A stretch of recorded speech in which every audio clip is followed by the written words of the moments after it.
우리 인간에게 고난만큼 어렵게 하는 문제는 없다고 생각을 합니다. 우리가 세상을 살다 보면 내가 원치 않는, 때로는 비극적인 여러 가지 사건들을 만나게 될 때가 있다는 것입니다. 그래서 큰 인생의 격변 속에서 우리는 무력하게 당할 수밖에 없다는 것이죠. 사랑하는 사람이 갑자기 세상을 떠난다든지, 아니면 불치병 선고를 받게 된다든지, 아니면 갑작스러운 회사의 해고 통보, 명퇴하게 되어지고, 또 사업이 부도가 나고, 자녀가 가출을 하고, 배우자가 외도를 하는 등 전혀 예기치 못한, 우리가 상상할 수 없는 그런 일들을 우리는 때로는 만나기도 한다는 것이죠. 그런데 우리의 삶 속에서 겪는 크고 작은 고난들이 결코 우리 그리스도인들에게도 예외가 아니라는 거예요. 우리가 하나님을 믿는다고, 주님을 잘 믿는다고 해서 이것이 우리에게 예외가 되는 것은 아니라는 거죠. 우리가 주님을 믿는다고 하나님께서 성도들을 특별히 보호하시고 모든 어려움과 고난이 없는 안락한 환경으로 옮기는 것은 아니라는 거예요. 여전히 잘 예수 믿어도 갑작스럽게 사고를 만나기도 하고, 질병을 만나기도 하고, 크고적인 문제로 인해서 고난을 당하게 된다는 거죠. 그래서 여러분, 우리들이 고난을 당하게 되면 이런 질문을 하게 되는 것이죠. 하나님께서 왜 이 고난을 주셨는가? 내가 고난을 받을 때 과연 하나님은 어디 계셨는가? 하나님, 그 전능하신 하나님이 계시다면 왜 이 고난을 끝장내지 아니하시는 것인가? 왜 이런 질문을 하게 되는 것입니까? 하나님이 사랑의 하나님이라면 사랑하는 자녀들이 고난받는 것을 왜 돌보지 아니하시고 침묵하시느냐? 그런 질문이 우리 안에 있는 것이죠. 그래서 우리들은 고난을 받을 때, 특별히 이해할 수 없는 고난을 만나게 될 때에 선하신 하나님을 의심하게 된다는 거죠. 그런데 이런 질문 뒤에는 사랑이 많으신 하나님은 결코 고난을 줄 수 없다라는 생각을 가지고 있다는 거죠. 마치 여러분, 부모가 우리 자녀들이 고난받는 거 원치 않잖아요. 아무런 고난도 없이 잘 성장하고 자라는 것을 원하는 것처럼, 하나님도 사랑의 하나님이라면 그 사랑하는 자녀들을 고난 가운데 그냥 내버려 둘 수 없다, 이런 생각을 우리 모두가 가질 수 있다는 것이죠. 하나님이 우리를 사랑하신다면 우리 모두가 다 행복하기를 원하실 것입니다. 여러분, 그렇지 않겠어요? 여러분, 하나님이 나를 사랑하신 줄 믿습니까? 그렇다면 하나님께서 나에게 행복을 주시지 않을까요?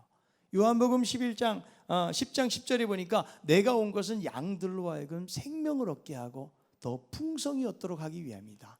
이게 예수님의 비전이었어요. 생명을 주고 구원을 주고 그리고 행복하도록 하기 위해서 이 세상에 오셨다라는 것이죠. 그리고 예레미야 예가에 보니까 사람으로 고생하게 하는 것이 하나님의 본심이 아니다 라고 말씀해 주고 있다는 거죠. 자, 그렇다면 이 행복이라는 것은 과연 어디서 오는 것일까? 우리가 이 세상에서 하고 싶은 것도 많고 누리고 싶은 것들도 많이 있잖아요. 그래서 과연 우리가 바라고 원하는 대로 살면 행복한 것인가? 우리는 어쩌면 예수 믿으면서도 이런 행복을 꿈꾸고 있는지 모르겠어요. 그래서 하나님을 믿어도 우리를 편하게 만들어주고 우리의 욕망을 마음껏 그런 채우고 행복하게 해주는 그런 하나님을 찾고 있다는 것이죠. 우리가 이 세상에 살아가고 있지만 하나님이 우리의 삶에 좀 개입을 하셔서 고난도 사라지게 하시고 우리가 바라는 그런 행복한 삶을 살도록 하기 위해서 우리는 기도하고 있는 거죠. 여러분, 그렇지 않아요? 여러분, 기도할 때 이렇게 기도합니까? 이제 주여, 제가 고난받을 때가 되었나이다. 저는 준비가 다 됐사오니 어떤 고난이라도 주시옵소서. 나는 이 세상에 이제 어떤 것도 저에게 만족이 될 수가 없습니다. 딱 한 분, 예수님 한 분, 주님 한 분이면 저는 됩니다. 주님만 계시다면 제가 고난받을 준비가 되었사오니 어떤 고난도 달게 받사오니 주여 이번 주부터 고난을 주시옵소서. 이렇게 기도하는 사람은 아마 없을 거예요. 우리는 어떤 기도하죠? 하나님, 사업이 안 되는데 잘 되게 해주세요. 경제적으로 이렇게 어렵습니다. 지금 자녀들에게 이런 어려운 일이 닥쳤습니다. 이거 잘 해결해 주십시오. 그래서 현실에서 받는 고난이 잘 해결되기를 기도하고 있다는 것이죠. 그래서 대부분 우리가 하는 기도는 이 땅에서 잘 되고 형통하고 또 하나님의 복이 임하기를 위해서 우리는 기도하고 있다는 거죠. 이런 기도가 우리들의 일상의 기도라는 거죠. 그래서 우리가 원하는 방식으로 일하시지 않을 때 하나님이 나를 사랑하지 않는다라고 우리들은 얼마든지 여길 수가 있다는 거죠. 하나님이 사랑하신다면 왜 고난을 주실까? 그러나 여러분, 사랑과 고난은 결코 반대가 아니라는 거죠. 하나님의 사랑이 어떻게 나타나는 것입니까? 자신의 아들 예수 그리스도의 고난과 죽음을 통해서 하나님의 사랑이 나타나는 것이죠. 그래서 그 예수 그리스도의 그 십자가의 사랑이 우리를 얼마나 깊이 사랑하시는지 그의 사역을 통해서 우리에게 적나라하게 보여주고 있다는 것이죠. 그러니까 여러분, 하나님이 우리를 사랑하신다고 고통과 고난이 없는 것으로 인도해 가신다라고 여기면 안 된다는 거예요. 하나님도 스스로가 고난을 택하신 거예요. 그리고 하나님의 백성들을 사랑하시는 방편으로 고난이라는 도구를 사용하고 계시다는 거예요. 그러니까 내 방식이나 혹은 세상의 방식으로 하나님을 믿거나 하나님을 바라보고 있다면 우리는 고난받을 때에 시험에 들 수밖에 없다는 것이죠. 우리는 말씀의 귀를 기울여야 돼요. 하나님이 어떤 방식으로 나를 사랑하시는지를, 하나님의 일하시는 방식을 우리가 잘 깨달을 필요가 있다는 거죠. 오늘 여러분이 말씀해 보니까 우리가 이제는 예수 그리스도로 말미암아 누구의 인도하심을 받게 된다고 말씀해요? 다시는 무수하는 종의 영을 받지 아니하고 양자의 영을 받고 하나님을 아빠, 아버지라고 부르는 자리에 가게 되었다고 말씀하고 있는 거죠. 여러분, 종과 자녀는 다른 거예요. 노예하고 주인의 자녀는 완전히 차원이 다른 것이죠. 여러분, 종은 어때요? 늘 불안한 거예요. 주인에게 혼날까 봐. 주인의 눈치를 보고 두려움 속에 사는 것이 종이라는 거죠. 그런데 여러분, 자녀는 자기를 보호해주는 아버지가 있기 때문에 언제나 당당해요. 불안하지를 않습니다. 자녀이기 때문에 조건과 상관없이 보호를 받게 된다는 것이죠. 저희 자녀들이 가끔 제 방에 올 때가 있어요. 그럼 완전히 저는 시다바리가 됩니다. 커피 끓여달라고 하면 제가 커피를 순수하게 끓여주고, 음료수 먹고 싶다 그러면 꺼내 먹으라고 이야기해. 야, 너 아침에 봤는데 너 내 방에 절대 오지 마. 저는 한 번도 그런 적이 없습니다. 이 아이들이 특별히 저에게 잘하기 때문에 제가 제 방에 오는 것을 막는 것이 아니라는 거죠. 저의 자녀이기 때문에 그렇다는 거예요. 그래서 자기의 필요를 저를 찾아와서 말할 수 있다는 거죠. 근데 사실 여러분, 목사의 자녀로 사는 것이 상당히 힘든 것이 사실입니다. 저는 목사의 자녀는 아니지만 우리의 자녀들이나 혹은 우리 친구들, 동료들의 자녀들을 보면 상당히 갈등을 겪는 경우가 많이 있어요. 왜냐하면 항상 목사와 연결해서 보거든. 야, 너 목사 아들이 왜 그러냐? 넌 목사 딸이 그 정도밖에 못 사냐? 겉으로는 표현하지 않는다 할지라도 속으로는 그런 마음을 가지고 있다라는 거예요. 그러다 보니까 갈등을 겪는 경우가 많이 있다는 것이죠. 그런데 그럼에도 불구하고 목사가 아버지면 언제든지 제 방에 올 수가 있고, 중요한 것은 무엇인가 하면 언제든지 목사를 마음껏 부려먹을 수가 있다는 거예요. 그 왜 그래요? 바로 아버지이기 때문에. 그 우리들도 이제는 그리스도 안에서 신분이 상승이 된 거예요. 전에는 죄인이었는데 이제는 하나님의 자녀가 된 것입니다. 하나님을 아버지라고 부르기 때문에 우리가 이 땅을 살아가면서도 자녀된 특권을 누리게 되었다라고 말씀해주고 있다는 거죠. 여러분, 어린아이들은요, 아빠 자랑을 많이 합니다. 아빠가 쥐뿔도 없어도 자기 아빠가 세상에서 힘이 제일 세고 그리고 제일 능력 있는 줄 알아요. 그런데 자녀들이 크다 보면 아빠의 실상을 알게 됩니다. 전혀 자랑할 것이 없다라는 사실을 알게 되는 거예요. 여러분, 아빠라고 아빠 노릇을 잘하는 것이 아닙니다. 우리는 사실은 아빠로서 노력을 하고 그렇게 잘하고 싶어도 우리에게는 한계 상황에 부딪힐 때가 많이 있어요. 여러분, 자녀가 아파 보세요. 아프면 그저 병원에다가 돈 갖다 주는 것밖에 없어요. 대신 아파줄 수도 없는 것이죠.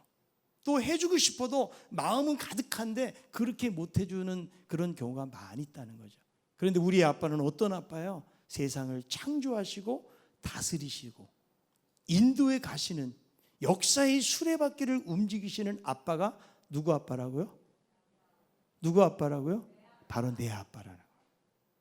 그리고 그 아빠이기 때문에 자녀됨의 놀라운 특권을 누리게 된다고 이야기해주고 있다는 것이죠. 그래서 여러분, 우리가 그리스도로 말미암아 이제 자녀가 되니까 하나님의 상속자라고 이야기합니다. 그리스도와 함께한 상속자라는 것은 함께 이제는 그 권세를 누릴 자가 되었다는 거죠. 얼마나 큰 은혜인지 몰라요? 자, 이것을 로마서 8장 17절은 이렇게 말씀합니다. 자녀이면 또한 상속자 곧 하나님의 상속자요 그리스도와 함께한 상속자니 우리가 그와 함께 영광을 받기 위하여 고난도 함께 받아야 할 것이니라. 자, 자녀이면 뭐라고요? 상속자인데 그리스도와 함께한 상속자이기 때문에 그분의 영광을 받기 위해서 그 다음번에 우리가 별로 원하지 않는 고난을 받아야 된다는 거예요. 왜 하나님께서 영광만 주시지 우리에게 고난도 함께 주시는 것일까? 여러분, 하나님이 우리를 사랑하시면 고난을 안 주신다라는 그런 착각은 우리는 버려야 돼요. 하나님의 사랑의 방식이 그것이 아니라고 성경은 말씀하기 때문에 영광을 받는 사람이라면 무엇도 받는다? 고난도 받는다. 자, 빌립보서 1장 29절에 있는 말씀이에요. 그리스도를 위하여 너에게 은혜를 주신 것은 다만 그를 믿을 뿐 아니라 또한 그를 위하여 고난도 받게 하려 하심이라. 은혜를 주신 이유가 무엇입니까? 믿을 뿐만 아니라 어떤 고난도 받도록 하기 위해서 은혜를 주신 거라고 말씀해주고 있다는 거죠. 그러니까 여러분, 우리가 예수 그리스도를 믿으면서 당하는 그런 삶의 고난에 대한 태도를 성경은 우리에게 이야기해 주는 거예요. 여러분, 고난 당할 때 우리는 어떻게 하고 있습니까? 베드로전서 4장 13절, 오히려 너희가 그리스도의 고난에 참여하는 것으로 즐거워하라. 이는 그의 영광을 나타내실 때에 너희로 즐거워하고 기뻐하게 하려 함이라. 그리스도를 위한 고난에 참여하는 것을 어떻게 하라? 기뻐하라. 여러분, 누가 예수 믿는 것 때문에 나를 조롱하고 비웃고 욕하면 그때 어떻게 하라고요? 웃음을 지으세요. 그럼 저 사람 정신 나간 사람 아닌가? 그럴지 모르지만 성경이 말하는 것은 내가 예수 믿는 것 때문에 당하는 불이익이 있고 손해가 있고 아픔이 있고 어려움과 고난이 있어도 그것 때문에 뭐하라? 즐거워하라. 그 이유가 무엇일까요? 오늘 본문도 말씀해 주는데요. 자, 18절에 있는 말씀입니다. 생각하건대 현재의 고난은 장차 우리에게 나타날 영광과 비교할 수 없도다. 이 생각하건대 앞에 여러분, 우리 한글 성경에는 번역이 안 돼 있지만 왜냐하면이라는 말이 들어가 있어요. 왜냐하면. 자, 그런데 그 앞에 어떤 말씀이 있어요? 고난도 함께 받아야 된다고 그랬는데 왜냐하면 이렇게 말하는 거예요. 그 이유가 무엇입니까? 현재의 고난은 우리에게 장차 나타날 영광하고 비교할 수가 없기 때문에 그렇다는 거예요. 그러니까 여러분, 성령께서 우리의 삶을 인도하신다고 해서 그것이 고난이 없는 삶을 말해주는 것이 아니라는 거예요. 그럴수록 성령은 우리 안에 어떤 것을 경고케 하시는 거예요? 하늘의 영광을 바라보게 하는 믿음을 주신다는 거예요. 여러분, 우리가 살면서 낙심하고 힘이 들 때가 많이 있잖아요. 이 고난을 이길 수 있는 힘이 무엇입니까? 바로 우리에게 나타날 영광을 바라보는 소망. 그 믿음이 고난을 이기게 된다는 거죠. 그런데 여러분, 우리는 고난 당할 때 어떤 생각하면 나처럼 외롭고 나처럼 불쌍하고 나만 고통스럽다고 생각을 해요. 그러나 이 모든 고난도 지나가게 되리라. 아멘. 우리가 이렇게 고난에 자꾸 넘어지고 여러분 낙심하는 이유는 뭐냐면 하늘의 영광에 대해서 우리가 소망하지 못하기 때문이에요. 어쩌면 우리는 이 땅을 살아가면서 그냥 보이는 거, 우리 눈으로 볼 수 있는 거, 눈에 잡히는 거, 여러분 그것만 바라보기 때문에 우리는 이런저런 세상의 상황 속에서 자꾸 넘어지고 낙심하게 되어진다는 거죠. 여러분, 잘 넘어지는 우리의 삶이라면 나에게 그 영광에 대한 소망이 있는지를 다시 한번 돌아보는 시간이 될 수 있기를 바랍니다. 여러분, 정말 좋은 것은 언제 오는 거예요? 나중에 오는 거예요. 여러분, 최고급 식당에 가서 음식을 먹어보면 처음부터 메인 요리가 나오지 않습니다. 그죠? 여러분, 뭐 좋은 횟집에 가서도 항상 나오는 걸 뭐라고 그래요? 스키다시라고 그러죠. 그게 나오고 나중에 메인이 나오는 거예요. 그러니까 지금은 여러 가지 고난이 있고 어려움이 있어도 우리에게 장차 나타날 영광이 있다. 여러분, 이것을 여러분들이 바라보는 여러분들 모두가 될 수 있기를 바랍니다. 평생 동안 아프리카에서 선교 사역을 마치고 은퇴해서 이렇게 집으로 돌아오는 노부부가 있었습니다. 그런데 뉴욕항에 도착을 했는데 수많은 사람들이 빵빠레를 울리고 환영 인파들이 막 가득 찬 거예요. 어리둥절해가지고 무슨 일인가 알고 봤더니 린드버그라는 사람이 1925년도에 대서양을 단독 비행을 마치고 온 곳이죠. 같은 배를 타고 있었기 때문에 수많은 사람들이 열광하면서 이 사람을 환영해 주는데 평생 동안 아프리카에서 그렇게 사역하고 돌아왔는데 아무도 마중 나온 사람이 없는 거예요. 얼마나 이 선교사님들의 마음이 섭섭하고 서운했겠어요. 내가 평생 주님을 위해서 이렇게 사역을 했는데 아무도 나를 마중 나온 사람이 없는 거예요. 그래서 돌아가서 함께 감사의 기도를 하는데 주체할 수 없는 눈물이 쏟아지는 거예요. 그럴 때 하나님께서 이들 부부의 마음속에 무슨 음성을 들려주신고 하면, 린드버그는 고향에 돌아왔지만 너희는 아직도 고향에 돌아오지 않았다. 너희가 돌아오게 될 때 천국에서 수많은 천군 천사들이 환영을 하고, 그리고 수많은 성도들이 너를 맞이하고 내가 너희들을 손으로 맞아줄 거야. 주님께서 그런 마음을 주셨다라는 거죠. 여러분, 하늘의 영광을 믿는 자는 현재의 고난을 이기게 될 줄로 믿습니다. 여러분, 아무리 힘들고 어려우십니까? 왜 나만 이렇게 혹독한 고난을 당한다고 여기지 마십시오. 여러분, 잘 생각해 봐야 돼요. 그럴 때마다 현재의 고난은 장차 우리에게 나타날 영광하고 좋게 비교할 수가 없도다. 장차 나타날 영광을 소망하고 바라보는 우리 모든 성도들 되기를 바랍니다. 여러분, 그게 믿음이에요. 믿음이 없으면 이 땅의 것밖에 못 보는 거예요. 우리는 여러분 이 땅을 살아가면서도 보세요. 아주 비좁은 집에 살아도 내가 몇 년 후에 아파트 분양해서 그때는 아파트 들어간다, 이런 세상의 소망만 있어도 잘 참고 견디는 거예요. 야, 조금만 견디자, 몇 년 후면 들어가, 이런 마음이 있잖아요. 우리는 이 땅에 고난을 당할 때에 우리의 소망은 단순히 세상에 있는 그런 소망이 아니고 영원히 우리들을 인도하시고 하나님의 상속자로 우리를 받아주실 그 하나님을 바라보면서 믿음의 눈을 가지고 나아가야 되는 것입니다. 여러분, 이 하나님의 영광은 우리뿐만 아니라 피조물들도 함께 기다린다고 말씀해요. 자, 로마서 8장 19절에 있는 말씀이에요. 피조물이 고대하는 바는 하나님의 아들들이 나타나는 것이니 그랬죠. 그래서 피조물들도 고대하고 있어요. 이것은 무엇을 말하는 거냐면 아담이 범죄할 때에 땅도 함께 저주를 받은 거예요. 모든 피조 세계가 오염되고 타락을 한 거예요. 여러분, 노아의 홍수를 보면은요, 사람들만 심판하지 않아요. 모든 살아있는 동물들이 다 죽어요. 왜 그래요? 동물은 인간을 위해서 창조를 했잖아요. 근데 인간이 범죄하고 나니까 동물들만 남아있는 것은 아무런 의미가 없는 것이죠. 그래서 결국 어떻게 돼요? 사람들뿐만 아니라 모든 살아있는 동물들까지도 심판을 받게 되어진다는 거죠. 그래서 이 세상도 피조물들이 허무한 데 굴복한다라고 이야기해요. 이것은 스스로 굴복되는 것이 아니고요, 인간이 범죄한 것으로 인해서 피조물들도 탄식하면서 그 하나님의 날을 기다리고 있다라고 말씀해주고 있다라는 거죠. 여러분, 인간뿐만 아니라 이 피조물들도 인간이 갖는 어떤 허무와 저주를 함께 당하게 된다는 거예요. 그래서 솔로몬은요, 피조 세계에서 자기가 진정한 삶을 살기를, 의미를 찾기를 원했지만 그의 마지막의 고백은 무엇입니까? 헛되고 헛되니 모든 것이 헛되도다.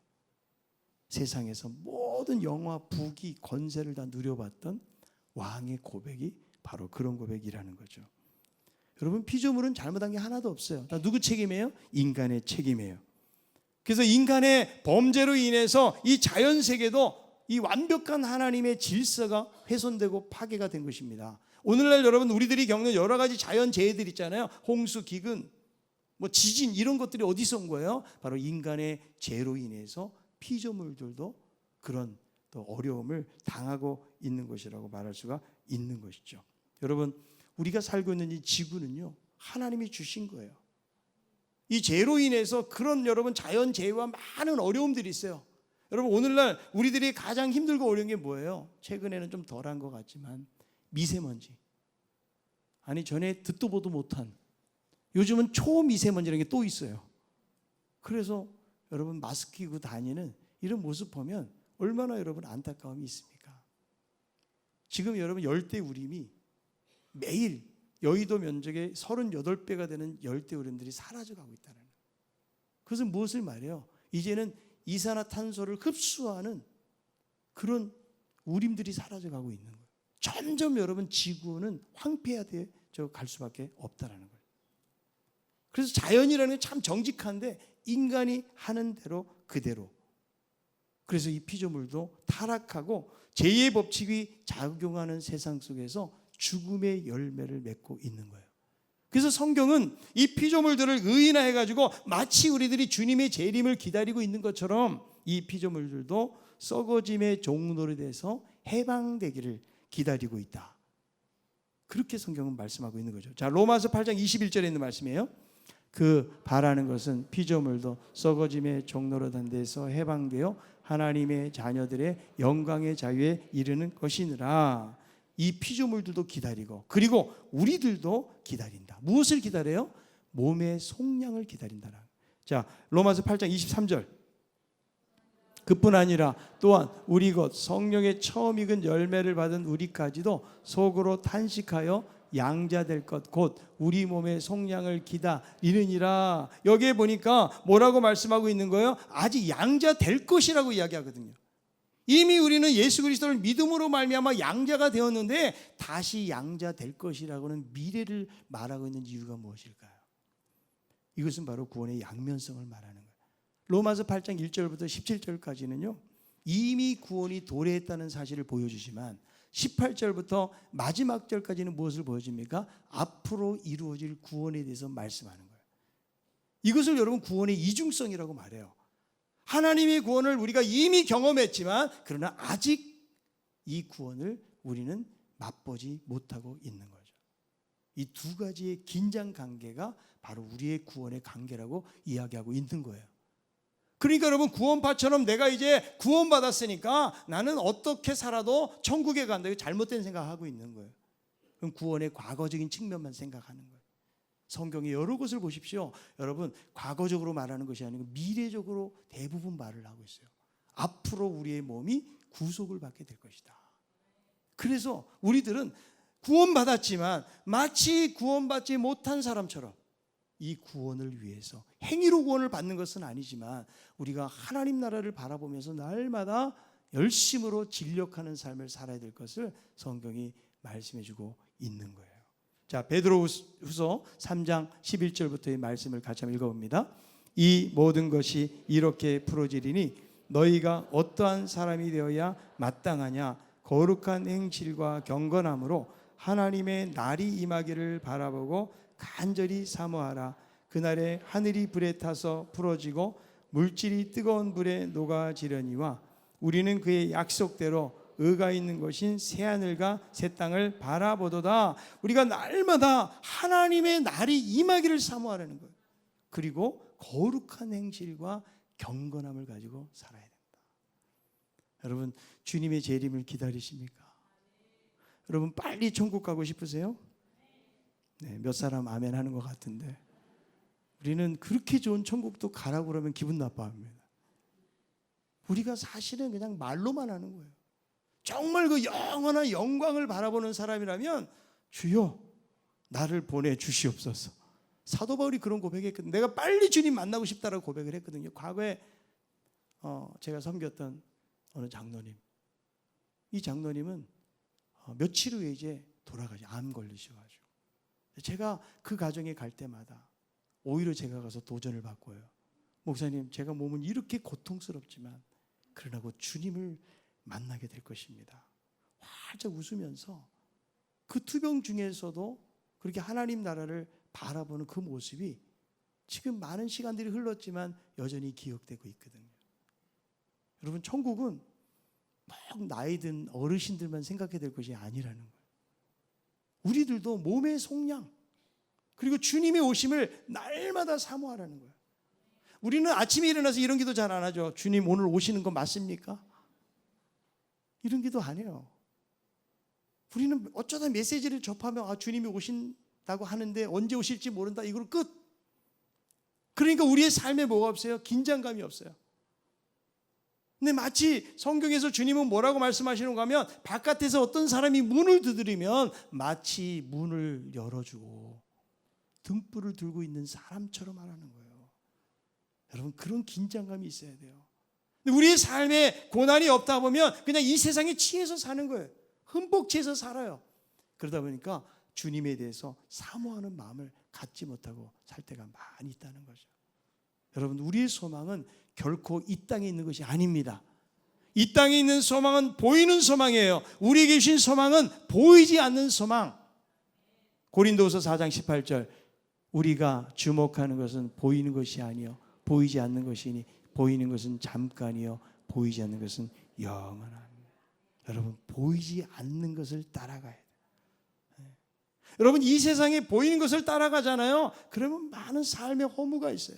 물론 세상에서 우리는 열심히 살아야 돼요. 그러나 이것이 우리의 소망이 되고 목표가 되어서는 안 된다는 거예요. 여러분, 집 잘 살면요, 날마다 할 수 있는 게 뭐냐면 화장실 하나씩 늘리는 거예요. 어떤 사람은 2개까지 늘리다가, 어떤 사람은 3개 늘리다가 그 전에 가기도 하는데, 그것이 결코 우리의 삶의 진정한 기쁨과 만족을 줄 수 없다라는 것이죠. 우리가 살면서 보는 것은 금방 지나가게 되리라. 여러분, 헤비타트 운동이 있죠. 집을 지어주는 가난한 사람들에게. 이 창설자가 밀러드 플로라는 사람인데, 이 사람은 대학 다닐 때에 벤처기업을 만들었어요. 그리고 29살이 됐을 때 이미 많은 돈을 벌었거든요. 열심히 일을 하고 그냥 녹초가 되어서 집에 돌아왔는데 쪽지 한 장이 남겨져 있습니다. 아내가 돈만 추구하는 당신과는 더 이상 못 살겠어요. 그리고 떠나버린 거예요. 그러니까 여기서 이 사람이 자기의 초라함을 보게 된 거예요. 야, 아무리 많은 돈 있으면 뭐하냐, 내가 성공하고 출세하면 뭐하냐. 가정이 깨어지고 아내가 떠나가고. 그래서 다시 아내에게 가서 용서를 구하고, 그때 자기의 전 재산을 다 기증을 해가지고 헤비타트를 만든 거예요. 이 사람이 74세가 될 때까지 11만 채 이상의 많은 집들을 지어줬고, 지금도 그 정신으로 세계 곳곳에서 헤비타트 운동이 계속 일어나고 있다는 거예요. 우리들은 여러분, 보이는 소망을 쫓아가는 사람이 되어서는 안 됩니다. 보이지 않는 영원한 것을 바라보는 그런 영적인 시력이 우리에게 있어야 될 줄로 믿습니다. 8장 25절에 보세요. 만일 우리가 보지 못하는 것을 바라면 참음으로 기다릴지니라. 여러분, 농부가 씨를 뿌리잖아요. 그러면 그 안에서 새싹이 돋고 자라는 그 기간 동안 아무것도 보이지도 않아요.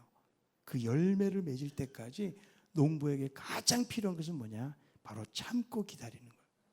신앙은 내가 원하는 그런 욕망을 이루는 도구가 아니에요. 하나님의 영광을 바라보면서 계속 견디는 것이 신앙이다. 그러니까 여러분, 신앙 좋은 사람 어떤 사람이에요? 잘 버티는 사람. 한번 따라합시다. 신앙이 좋은 사람은 잘 견디는 사람입니다. 어디까지 견뎌야 돼요? 끝까지 견디는 자가 무엇을 얻으리로다? 구원을 얻으리로다.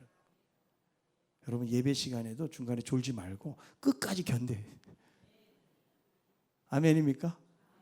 제가 청년 시절에, 지금은 목사가 됐는데요, 이 저보다는 이제 나이가 많은 선배인데, 아니 군대를 갔는데 간지 몇 달도 안 돼가지고 아주 무슨 특수부대 같은 데를 갔어요. 그런데 휴가를 나왔어요.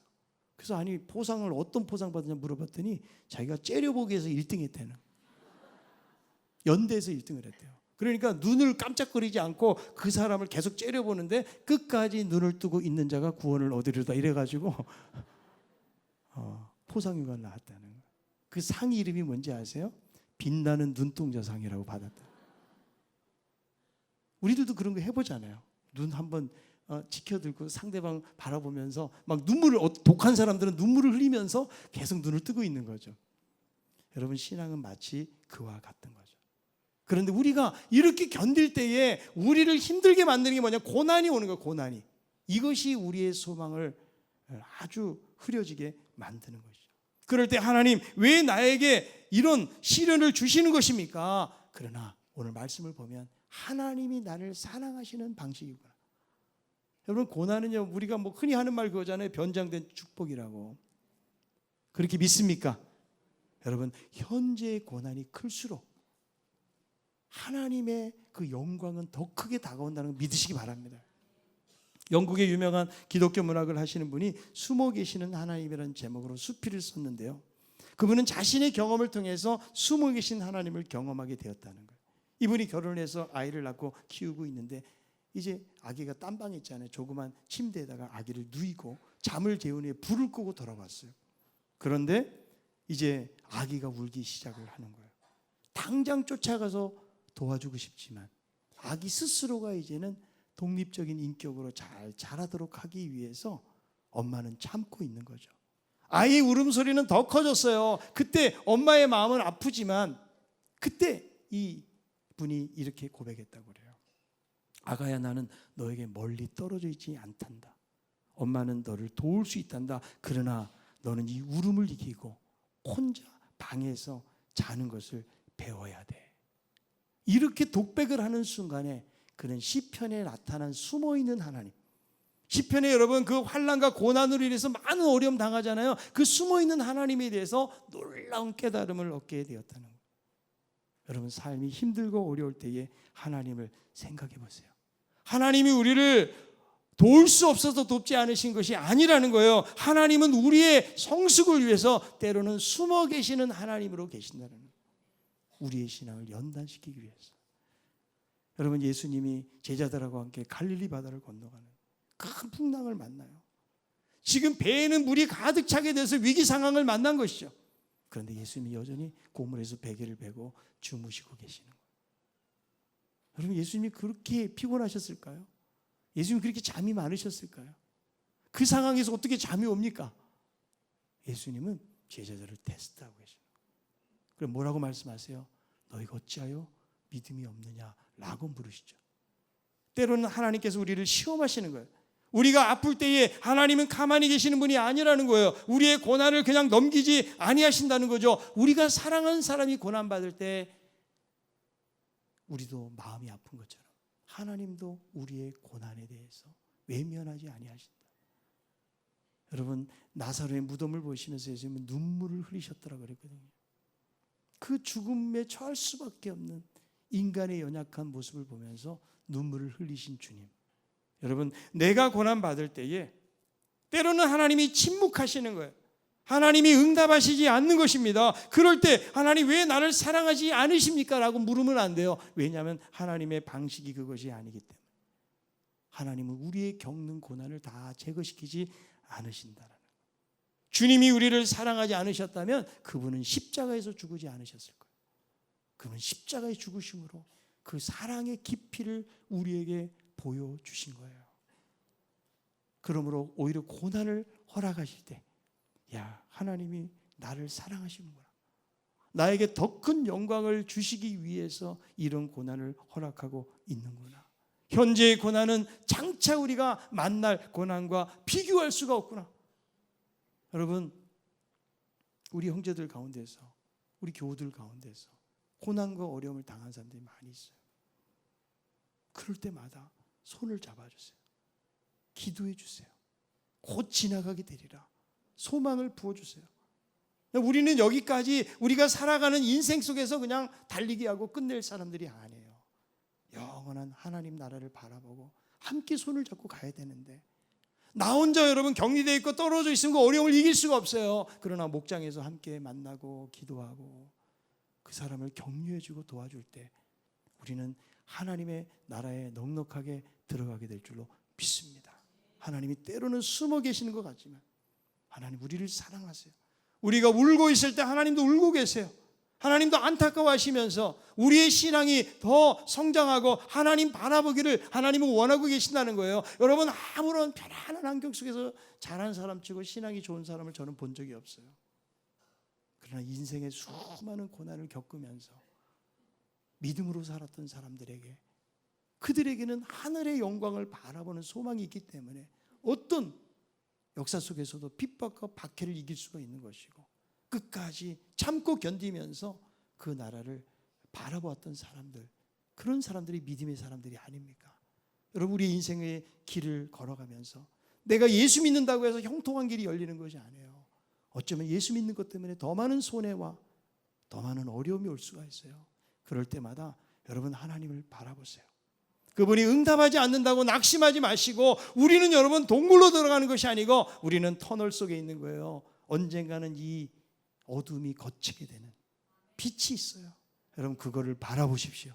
여러분 어떤 삶의 환경 속에 있다고 할지라도 고난이 하나님의 축복이라는 것을 기억하면서 나를 붙드시는 하나님 의지하고 현재의 고난은 장차 우리에게 나타날 영광과 비교할 수가 없도다, 이런 마음으로 보이지 않는 소망을 참고 기다림으로 이 소망을 성취하게 되어지는 우리 모두가 다 될 수 있기를 바랍니다.